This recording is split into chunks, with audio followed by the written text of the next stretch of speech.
একসময়ের ক্ষমতার কেন্দ্রবিন্দু প্রায় ১৬টি বছর যেই অফিসটি ছিল রাজবাড়ী জেলার মধ্যে সবচেয়ে ক্ষমতাধর অফিস, সেই অফিসটি আজকে হয়েছে অটো স্ট্যান্ড এবং ধ্বংসস্তূপে পরিণত। দর্শক, আমরা এই মুহূর্তে দাঁড়িয়ে আছি রাজবাড়ীর জেলা আওয়ামী লীগের দলীয় কার্যালয়ে।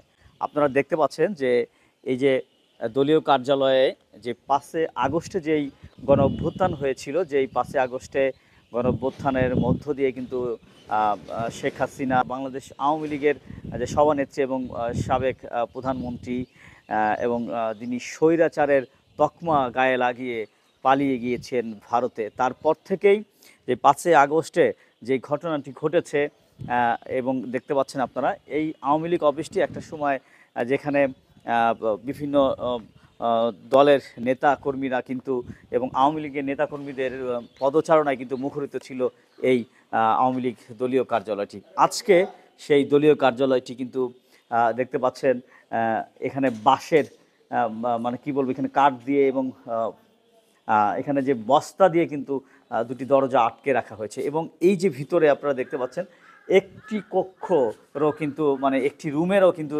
আপনারা একটি দরজা পর্যন্ত নেই। আমরা একটু ভিতরে গিয়ে যদি একটু দেখাই আপনাদেরকে, আমরা একটু দেখাতে চাই। এখানে দেখতে পাচ্ছেন যে ভিতরে একটু দেখাই, এখানে যে বোর্ড ছিল ইলেকট্রিক বোর্ড, অর্থাৎ বিদ্যুতের যে লাইনের ছিল সেটি পর্যন্ত এখানে নেই। এবং এই রুমের মধ্যে যদি দেখেন, আমরা রুমটা একটু ঘুরে দেখাই, যে এইখানে দেখতে পাচ্ছেন এই রুমটির একটি জানালা অবশিষ্ট নেই।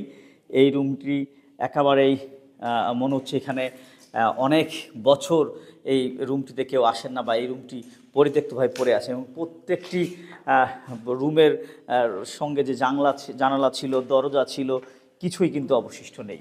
তো এই অবস্থা হচ্ছে ৫ আগস্টেই মূলত এই পরিস্থিতি তৈরি হয়েছে এবং বিক্ষিপ্ত জনতা যে বিপ্লব ঘটিয়েছিল সেই বিপ্লবেই জনতা কিন্তু এই সামনের দিকে আমরা একটু যদি দেখাই, দর্শক, আমরা নিচতলা আপনাদেরকে দেখানোর চেষ্টা করছিলাম। এখন আমরা এর দোতলায় গিয়ে দেখব এখানে কি অবস্থা এবং এই আওয়ামী লীগ অফিসের যে বর্তমান পরিস্থিতি সেটি মূলত আমরা দেখানোর চেষ্টা করছি। এইখানে আপনারা দেখতে পাচ্ছেন যে সিঁড়ি দিয়ে ওঠার যে রেলিং ছিল সেই রেলিংটা পর্যন্ত কিন্তু এখানে নেই এবং রেলিংটা পর্যন্ত এখান থেকে কিন্তু ভেঙে নিয়ে যাওয়া হয়েছে এবং আপনারা দেখলে অবাক হবেন যে এই জায়গাটি আমরা যদি একটু দেখাই, দেখেন যে কি পরিস্থিতি। এটি মনে হচ্ছে একটি ধ্বংসস্তূপে পরিণত হয়েছে। এখানে কিন্তু একটি সুন্দর চমৎকার লোহার দরজা ছিল, সেই দরজাটি কিন্তু আজকে নেই এবং এই রুমটির মধ্যে দেখেন এখানে কিন্তু একটি এসি ছিল, এসিটাও কিন্তু এখানে নেই। অর্থাৎ জানালা, এসি সব কিছুই কিন্তু এই ৫ আগস্টে কিন্তু সব কিছু লুট হয়ে গেছে এবং বিক্ষুব্ধ যে জনতা এটি এই ভাঙচুর এবং অগ্নিসংযোগ করেছিল। ক্ষমতার স্তম্ভে যারা একেবারে ক্ষমতা বলে মানুষকে মানুষ মনে করেনি, এমন কিছু ঘটনা হয়তো ছিল যার কারণে বিক্ষুব্ধ মানুষ এই ঘটনাগুলি ঘটিয়েছে। আমরা একটু ভিতরে গিয়ে দেখব। এই যে আমি এখন যেই রুমটিতে প্রবেশ করেছি, এই রুমটিতে মূলত রাজবাড়ী জেলা আওয়ামী লীগের সাধারণ সম্পাদক কাজী এরওয়াদ আলী তিনি মূলত এই রুমটিতে বসতেন। এখানে যদি আমরা একটু দেখি, এখানে একটি টেলিভিশন ছিল, সেই টেলিভিশনটি এখানে নেই। এখানে এসি ছিল, এসি নেই। এই যে তার রুমে প্রবেশ করার যেই এখানে দরজা ছিল সেই দরজাটাও কিন্তু নেই। অর্থাৎ আওয়ামী লীগ অফিস এখন একটি ধ্বংসস্তূপে পরিণত হয়েছে। এটি ক্ষমতার পালাবদলের নিদর্শন।